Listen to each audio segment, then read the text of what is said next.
बिस्मिल्लाहिर्रहमानिर्रहीम। अस्सलाम वालेकुम। आपको अब्दुल इस्लाम यूट्यूब चैनल पे खुशामदीद कहते हैं।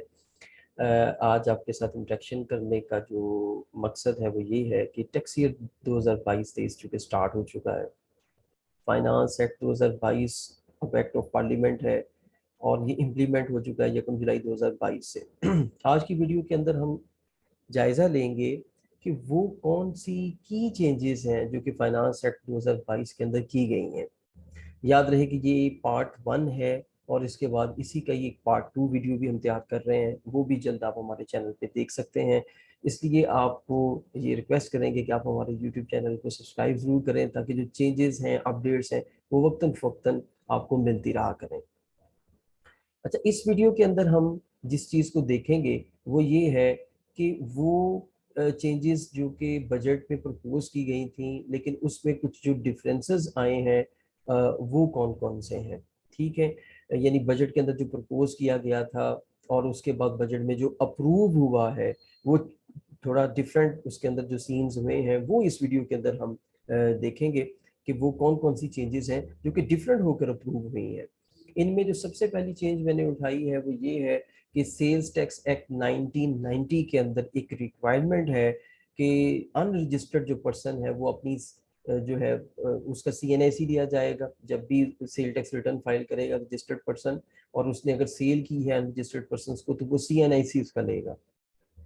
अब बजट के अंदर ये किया गया था कि ये रिक्वायरमेंट सिर से ही खत्म कर दी गई थी कि कोई जरूरत नहीं है आपको CNIC लेने की। लेकिन जब बजट अप्रूव हुआ है, जब फाइनेंस एक्ट अप्रूव हुआ है, तो इस रिक्वायरमेंट को डिस्ट्रीब्यूटर की हद तक जो है वो मेंटेन रखा गया है। डिस्ट्रीब्यूटर अगर अनरजिस्टर्ड होगा तो आपको उसका CNIC लेना पड़ेगा। यानी अब ये रिक्वायरमेंट एक तरीके से मैन्युफैक्चरर के ऊपर चली जाती है जो डिस्ट्रीब्यूटर को सेल करेगा, और अगर उसका डिस्ट्रीब्यूटर अनरजिस्टर्ड है तो उसको उसका CNIC या NTN जो भी है वो लेकर तो सेल टैक्स रिटर्न में उसका डाटा जो है वो डालना पड़ेगा।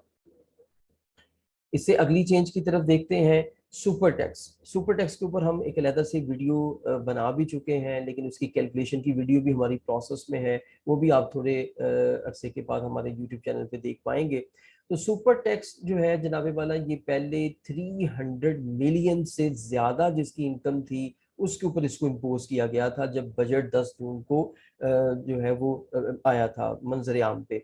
लेकिन जब फाइनेंस एक्ट अप्रूव हुआ तो गवर्नमेंट ने सुपर टैक्स की ड्राफ्ट के अंदर भी चेंजेस की, और इसका जो सबसे पहली चेंज थी वो ये थी कि इसका थ्रेशोल्ड डाउनग्रेड कर दिया, और उसके अलावा जो है वो इसके अंदर जो स्लैब्स हैं वो मुतय्यन कर दिए, और 13 प्रॉफिटेबल सेक्टर्स जो हैं उनको आइडेंटिफाई किया गया। तो वो हमारी, आप सुपर टैक्स की जो एक अलग वीडियो उसके अंदर जाके देख सकते हैं। उसमें टेक्सटाइल है, ब्रिवेजेस हैं, उसमें जो है वो सीमेंट सेक्टर है, उसमें ऑयल एंड मार्केटिंग का सेक्टर है, डिफरेंट और सेक्टर्स हैं जिसके ऊपर 10% जो है वो सुपर टैक्स इम्पोज किया गया है। और ये एक चेंज है जिसमें बजट में ये जब अनाउंस किया गया था उस टाइम ये चेंज अवेलेबल नहीं थी, लेकिन जब बजट अप्रूव हुआ है तो हम देख सकते हैं कि फाइनेंस एक्ट में ये चेंज आई है। अच्छा, अब इससे अगली चेंज, बड़ी इंपॉर्टेंट चेंज, कमर्शियल इंपोर्टर को फाइनल टैक्स रिजीम में डालने की प्रपोजल दी गई थी बजट के अंदर, लेकिन जब ये बजट पास हुआ है तो ऐसी प्रपोजल को विड्रॉ कर लिया गया। मतलब ये कि अब जो कमर्शियल इंपोर्टर हैं वो अपनी पिछली सिचुएशन जो कि मिनिमम टैक्स वाली है, नॉर्मल टैक्स रिजीम वाली है, उसी में ही रहेंगे, और उन्होंने वही ट्रीटमेंट अपना करना है ये जो साल है टैक्स ईयर 2022-23 के अंदर। इससे अगली जो चेंज है जनाब वो सैलरी की है। सैलरी के ऊपर भी हम एक सेपरेट वीडियो बना चुके हैं, आप हमारे यूट्यूब चैनल पे टैक्स ईयर 2022-23 की जो प्लेलिस्ट है वहां जाके उसको देख सकते हैं। इसके अंदर अब क्या है कि जो प्रपोज जो किया गया था वो ये प्रपोज किया गया था कि जो मैक्सिमम सैलरी है फ्री फ्रॉम टैक्स, इसमें 12 लाख की जो लिमिट है वो इम्पोज की गई थी। ये पहले 6 लाख होती थी 2022 के अंदर, तो 2022-23 के अंदर यानी टैक्स ईयर 2023 के अंदर इसको 6 लाख से बढ़ाकर 12 लाख करने की तजवीज़ की गई थी। लेकिन जब बजट अप्रूव हुआ, इम्प्लीमेंट हुआ, तो उस वक्त ये जो सिचुएशन थी वो डिफरेंट हो गई, और इसको पुरानी सिचुएशन के ऊपर ला दिया गया, यानी 6 लाख के ऊपर। लेकिन एक स्लाइड जो रिलीफ है वो दिया गया है 2.5% का। पहले इस स्लैब के ऊपर 5% टैक्स होता था, उसको कम करके 2.5% कर दिया गया है। इसके ऊपर मैंने कैलकुलेशन की, वो वीडियो जिसका मैंने जिक्र किया है वो बना के रखी हुई है, आप जाके उसको देख सकते हैं। उसमें कंपैरेटिव एनालिसिस भी हमने किया है कि अगर आपकी सैलरी पिछले साल 6 लाख थी और इस साल उसके ऊपर कितना टैक्स था, तो इस साल टैक्स में कमी हुई है या इजाफा हुआ है या वो अनचेंज है, तो आप वो देख सकते हैं वहां पे। अच्छा, मिनिमम टैक्स जो है इनकम टैक्स ऑर्डिनेंस के अंदर इसकी कैरी फॉरवर्ड की फैसिलिटी होती है, इसको विड्रॉ करने की प्रपोजल दी गई थी बजट के अंदर। लेकिन जब बजट जो है वो अप्रूव हुआ तो इस जो फैसिलिटी है इसको विड्रॉ तो नहीं किया गया, क्योंकि ये टैक्स पेयर के लिए एक तरीके से अगर देखा जाए तो उसकी सहूलत के लिए है कि उसने जो मिनिमम टैक्स पे किया है, नॉर्मल टैक्स से ऊपर का टैक्स पे किया है, तो उसको अगले सालों के अंदर उसको एडजस्टमेंट की फैसिलिटी दी जाए। तो इस एडजस्टमेंट की फैसिलिटी को खत्म करने की प्रपोजल दी गई थी, जो कि एक बर्डन मैयर था, ये हमने अपनी वीडियोस के अंदर भी बताया था। तो इस बर्डन मैयर के ऊपर फिर गुफ्तो शनीद हुई और डिफरेंट प्रपोजल्स गई, तो बजट के अंदर फिर इसको जो है वो रखा गया है, लेकिन पीरियड जो है खैर उसको 5 साल से कम करके 3 साल कर दिया गया है। अच्छा, इसके बाद एक और सहूलत थी, वो थी टैक्स क्रेडिट की। अब हमारी उस वीडियो के अंदर जिसमें हमने बजट के ऊपर कवरेज की थी, उसमें हमने ये जिक्र किया था कि डिफरेंट टैक्स क्रेडिट्स जो है उसको विड्रॉ कर लिया गया है। उनमें एक tax credit under section 63 of income tax ordinance 2001 है। वो होता है कि अगर आप अप्रूव्ड पेंशन फंड में कोई कंट्रीब्यूशन करते हैं, being salary person, being income from business person, उसको विड्रॉ करने की तजवीज़ थी, जैसे बाकी सारे टैक्स क्रेडिट्स को वो विड्रॉ कर रहे थे। लेकिन फिर बाद में जब बजट अप्रूव हुआ है तो बाकी सारे टैक्स क्रेडिट्स तो विड्रॉ हो गए, लेकिन जो अप्रूव्ड पेंशन फंड है इसके अंदर अगर आप कोई भी कंट्रीब्यूशन करते हैं तो इसको अभी फिलहाल मेंटेन रखा गया है, इस टैक्स क्रेडिट को विड्रॉ नहीं किया गया।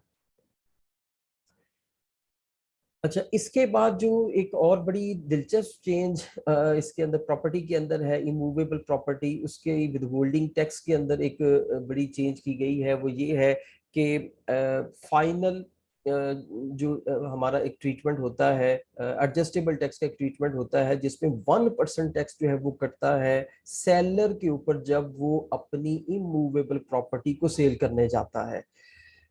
1% टैक्स उसका कलेक्ट किया जाता है, अगर नॉन फाइलर हो तो 2% टैक्स उससे कलेक्ट किया जाता है, और इस सिस्टम में एक होल्डिंग पीरियड भी मुतय्यन किया गया और वो 4 इयर्स का है।